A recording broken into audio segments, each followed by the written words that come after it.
Good afternoon guys, so nandito tayo sa Makati Central, ano to sir? Fire Station.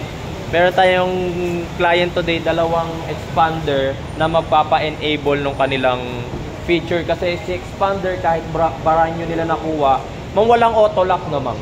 Walang auto lock, walang beeping sound kapag nagre-reverse, tapos yung double lock wala. Okay, so dalawa na yung aayusin natin for today. Pakita ko sa inyo mga bossing. Ito. Bali, ito guys, papakita muna namin sa inyo. Sir, patayin ko muna. Ay, sige ma'am. Ito sa reverse kasi, kagaya niyan ma'am, umaandar na yung makina natin. Sa reverse natin, wala kayo naririnig na beeping sound. Yes po. Mayroong camera pero walang beeping sound. Pag pinatay naman natin, close lang natin yung pinto ma'am. Wait lang po. Yan. Kapag nag-double lock ka kasi, bumubusi na dapat ang sasakyan. Sa expander, merong ganong feature pero naka-disable. Tapos yung pinaka-importante po ma'am, yung auto lock feature. Usually po nasa 20 kilometers per hour na takbo dapat nagla-lock na tayo. Tapos nag-a-unlock naman siya ng kusa in case of emergency yung crash. Okay po. So yun po yung i-enable natin for today. Ayan. So ito, gamit natin yung ating scan tool. Kabit na natin. Actually, itong procedure na to guys, napakabilis. Inaabot lang to ng mga 10 minutes. Pinakamatagal na yung 10 minutes. Off muna natin lahat. Tapos ginagawa natin guys, scanning muna before tayo mag-program. Scan. Actually, yung gagawin natin dito, dalawang sasakyan. Itong silver na expander kay ma'am, tapos yung red na expander naman kay Kernel. Wait lang, dito na lang tayo sa diagnosis. Hanapin natin ngayon si Mitsubishi. Ang ginagawa natin ngayon guys is e-tax programming. Ito, shoutout na rin sa Mitsubishi Philippines, no? Since brand new binili ito ng mga client natin, wala tong problema. Actually, lahat talaga na expander hindi naka-enable. Hindi naman siya sira, hindi lang naka-enable. Okay? So dapat naka-enable sana. Yun yung e-tax na sinasabi namin. Yan yung kailangan nating i-program. Nga pala, sa mga magtatanong sa nakakabili nitong scanner ko, walang nabibili nito dito sa Pilipinas. Ano kayo nabibili? Imported. May mga error code sila ma'am. Okay. Voltage extraordinary low. Okay, lumalabas lang yan dahil sa sa battery, luma na siguro. So ito yung e-tax natin. Enter. Tapos coding tayo. Ayan. Manual coding. Yes. Wait natin. Ito, para maipakita rin natin kila ma'am.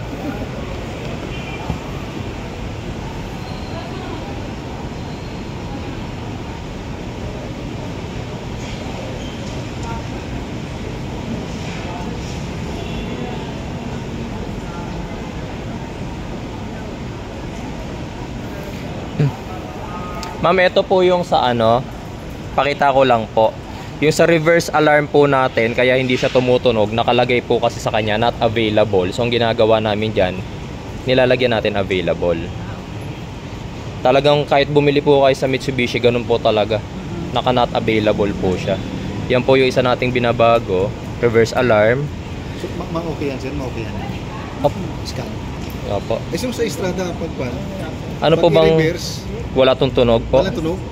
Ayun po yun, yun din po yun. Kagaya po nito, wala po siyang tunog pag nagre-reverse. Pero nag-automatic lock si sir pag 20 kph? Oh, ito po kasi wala rin. Wala? Meron po sa Estrada ninyo. Meron. Ayun po. Ang pick up ko sir meron. O, kaya nga po yung expander, talaga nagpapaprogram pa sila. Patingnan ko nga. Sige po. Ipaliliman Check lang natin. Sige lang po sir. Kaya nga sinabi ko dito.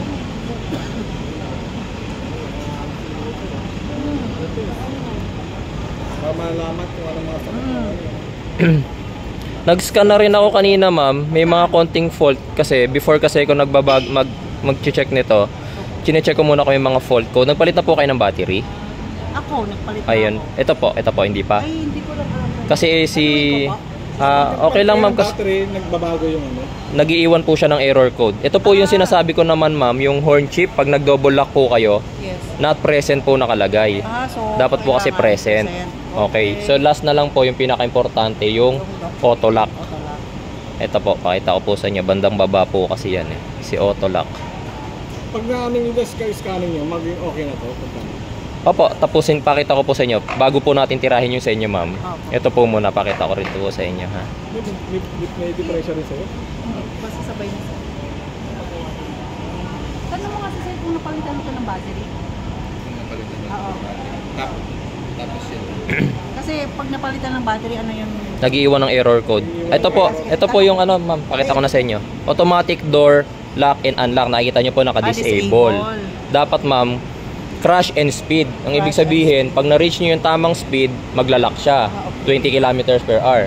Tapos kapag, in case lang naman po, pag nagkaroon ng crash, dapat ma-unlock lahat ng pinto. Kaya crash and speed po.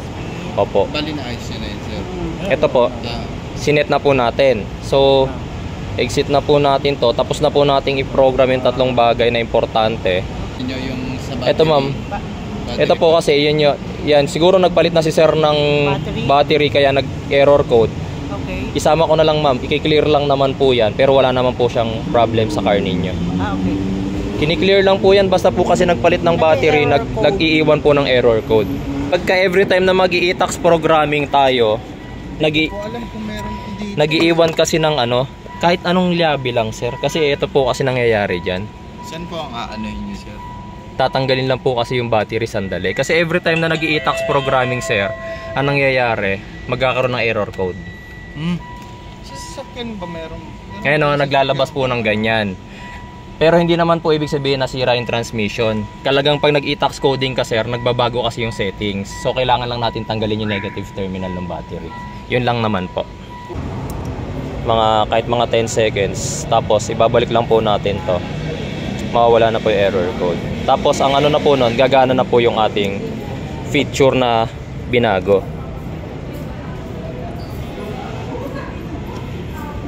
Ayan, so after nating ma-reset, tingnan natin kung mag-error code pa rito. Ayan, wait lang natin.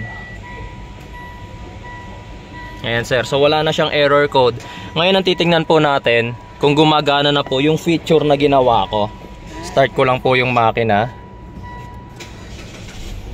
Ayan. So unahin na po natin yung sa reverse. Wait lang po natin yung ating stereo.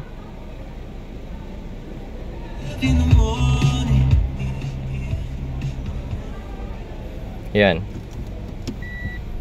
Ayan. Naririnig nyo na po yung beeping sound. Dito po. Meron na po siya. Okay po. So yan po yung isang in-enable natin. Pangalawa po ito. Kapag nag-lock po tayo. Ayun po. Oo nga, no? Okay Hindi po. pwede hinaan yan? Hindi. Yan na po kasi ma'am yung busina nyo mas malakas dyan eh. Okay. Ganyan lang po talaga kapag ka horn chip. Di ba pagka halimbawa nag-park po kayo sa hindi nyo familiar na lugar. Yung iba ginagawa to para malaman nyo kung nasan yung sasakyan nyo.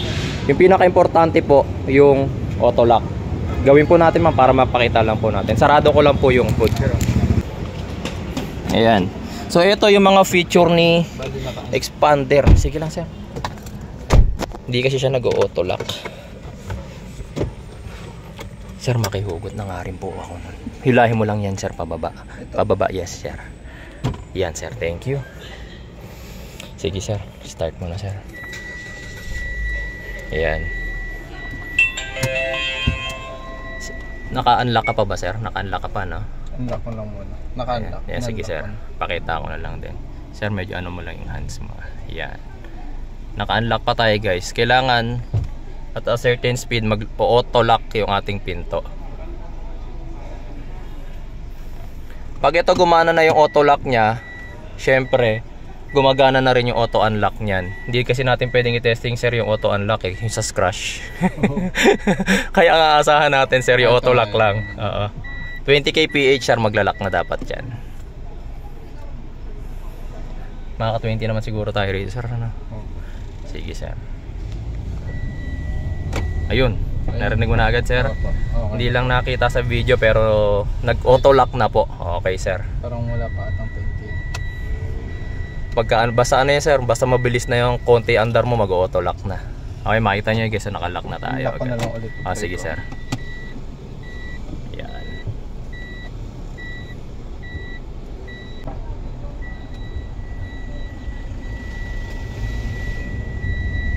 Yun, nag-lock na ulit sir. Okay sir, thank you. And guys, so successful. So tapos na tayo dito sa isang expander. Yes, ang expander na lang ipo-program natin. Basta bumalik siya na sir. Ito guys, so tapos na tayo sa red na expander kanina. Ito naman si silver, ganun din oh. Tignan nyo, nagre-reverse, wala ring beeping sound. So syempre, ganun din. Pag nilock, wala ring beeping sound. Auto lock, wala rin. So hindi ko na ipapakita sa video kung paano gagawin ko rito kasi same lang naman yung ginawa ko dun sa red tsaka dito sa silver. Okay, so sa mga magpapa-e-tax programming, kontakin nyo lang ako sa cellphone number nakikita nyo po dyan sa inyong screen. Maraming salamat guys sa inyong panonood.